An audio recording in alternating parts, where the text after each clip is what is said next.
Hey everybody, it's Phil Serzullo from Select Software Reviews, back with Whiteboard Wednesdays, and today we're talking about how different tools in your HR tech stack can impact your DEI strategy and your efforts. We're going to think about this in the framework of employer branding, recruitment marketing, job descriptions, all the way down through people that actually work at your company. And I want to hit on what some of these different tools can do and the impact that they can have, but I'm actually going to start backwards from the employee's perspective, because I think that a lot of things that actually happen in your company are much more important than if you start sourcing from job boards that have more female talent, more people of color, etc. And the sort of general tool set here that I want to look at is people analytics. You might have analytics in your HRIS, in your performance management system, maybe your ATS, employee engagement, etc., that will tell you things like sentiment analysis from different groups within your organization. Will tell you key demographics and where you're doing relative to benchmarks, compensation data, is there a pay gap, etc. Sort of the next generation people analytics will also help you understand, hey, there are certain groups within our company where women get promoted on an accelerated basis. Let's study why that is. Who are the mentors that allow that to happen? What are the cultural aspects that are catalysts? There are certain individuals who have sort of bucked the trend, etc. Data, especially if you have somebody with a PhD on your team, can be huge. And even if you don't have that level of sophistication and horsepower, looking at sort of the baseline metrics in your HRIS, in your performance management system, in your employee engagement, employee experience software will allow you to sort of understand where we're at right now, some of the problems, some of the opportunities that you have. So kind of going back now to the top of the funnel, let's talk about employer branding, recruitment marketing. Employer branding, of course, we're trying to showcase what it's actually like to work at our company in a way that is a little bit aspirational, because we're always trying to change and evolve, but is also very representative of our ERGs, of what it's actually like to work here. And a great way to do that is actually through our career site CMS, landing pages for what's it like to be a woman in tech, what's it like to be a veteran, etc. Great way to tell the story. And of course, we're getting people to the CMS through job distribution, programmatic, niche communities, job boards. There are lots of different places that you can target underrepresented groups and effectively market to them, which will fill your funnel with more of those folks who will then get interviewed and actually become hires. One of the great things I think a lot of people talk about is the Rooney Rule, like in the NFL. You want to be interviewing people from underrepresented groups in order to hire people from underrepresented groups. Otherwise, nothing's really going to change. Talent communities, another great way. People that might get to your career site, they're not ready to apply, but you've kind of sold them on what's it like to be XYZ at your company.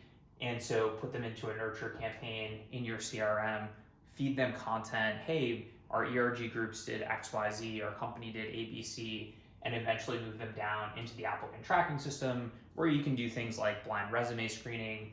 You're going to get some of the people analytics stuff in your ATS as well around different demographics, etc. Referrals is an interesting one. Referrals can be probably your number one source of hire, but like refers like. And so if you have a diversity problem, referrals are probably going to exacerbate that diversity problem. However, there are referral tools on the market right now that will allow you to, again, fill your top of funnel with more underrepresented people so that you can eventually get more of those folks into your workforce. Sourcing technologies, again, you can source people of certain backgrounds, just like you can find a Java engineer. You can say, hey, I want to mostly focus on people of color, women, etc. Skills and other assessment technologies can add a lot more than just somebody's resume.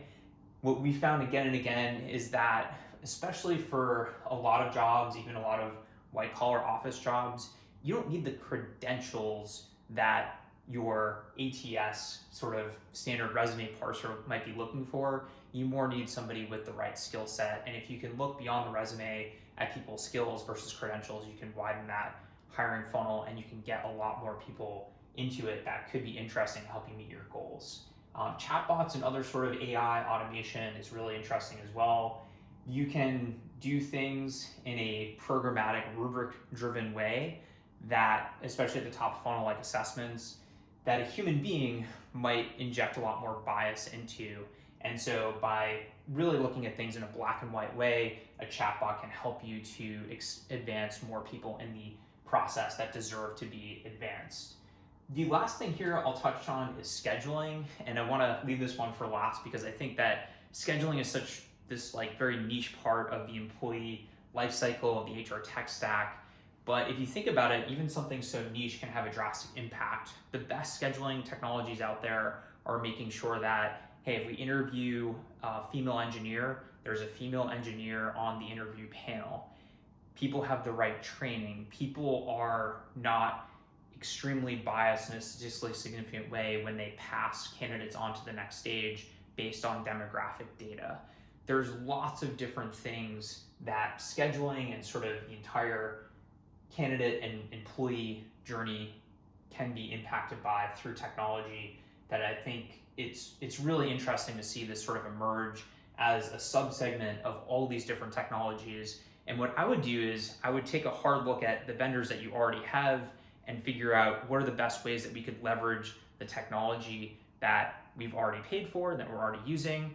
Ask your account reps for an update on the DEI sort of stack within that piece of technology. And then of course, look at the rest of your candidate and employee lifecycle and try to understand where are the biggest gaps. Are we losing people due to churn at higher than average rates relative to other people in our organization? Are we perhaps getting a lot of people top of funnel, but they're not progressing to the next stage? We need to augment resume with more skills assessment. What are the gaps for us and how do we fill those in? Phil Struzula from Select Software Reviews. Thanks a lot for checking out this video, and I would be super curious to hear how you are leveraging technology to help reach your DEI goals. Shoot me an email, or better yet, join our new community for HR tech buyers that's on our website, selectsoftwarereviews.com, and join the conversation.